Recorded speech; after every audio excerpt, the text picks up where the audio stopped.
Assalamualaikum warahmatullahi wabarakatuh. Saya Siti Nur Olivia, nomor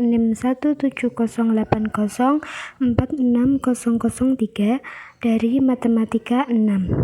Di sini saya akan menjelaskan tentang proses terbentuknya manusia yang terkandung dalam Al-Quran Surat Al-Alaq ayat 2. Asal-usul manusia menurut teori evolusi.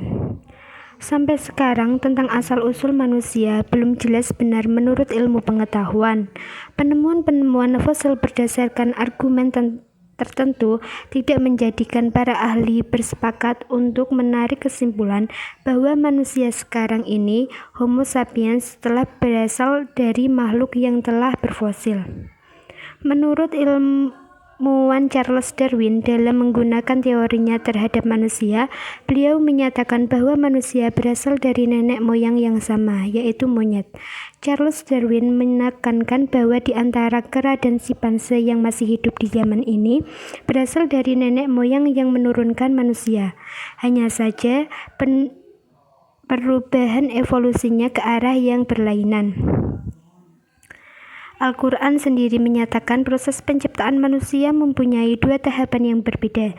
Tahapan yang pertama disebut dengan tahapan primordial. Manusia pertama, Adam alaihissalam, diciptakan dari al-tin, tanah.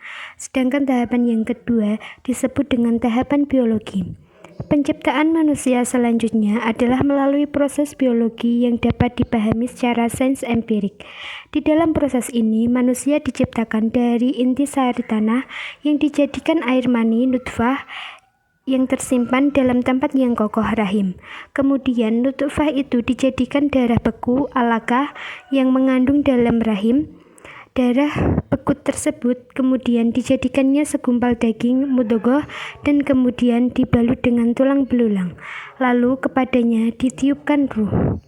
Al-Quran Surat Al-Mu'minun ayat 12-14. Hadis yang diriwayatkan Bukhari dan Muslim menyatakan bahwa ruh dihembuskan Allah Subhanahu wa Ta'ala ke dalam janin setelah ia mengalami perkembangan 40 hari nutfah, 40 hari alaqah, dan 40 hari mudghah. Adapun proses penciptaan manusia, yang pertama, status mani.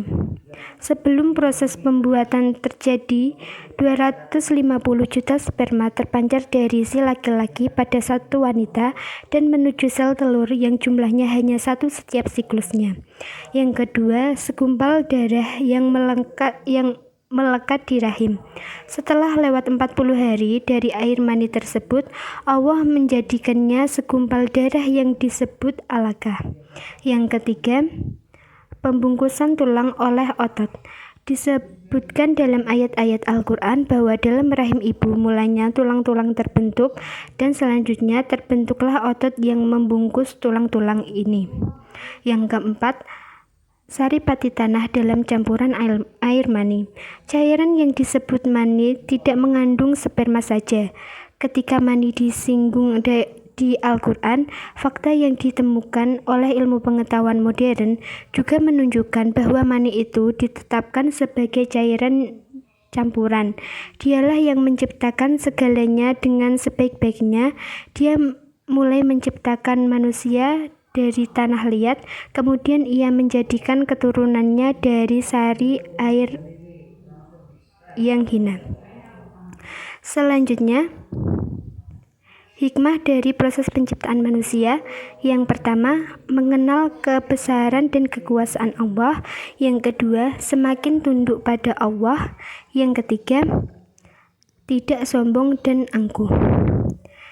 Selanjutnya, dari penjelasan di atas dapat kita tarik kesimpulan bahwa dalam Al-Quran dijelaskan Adam diciptakan oleh Allah dari tanah, kemudian dibentuk oleh Allah dengan bentuk yang sebaik-baiknya.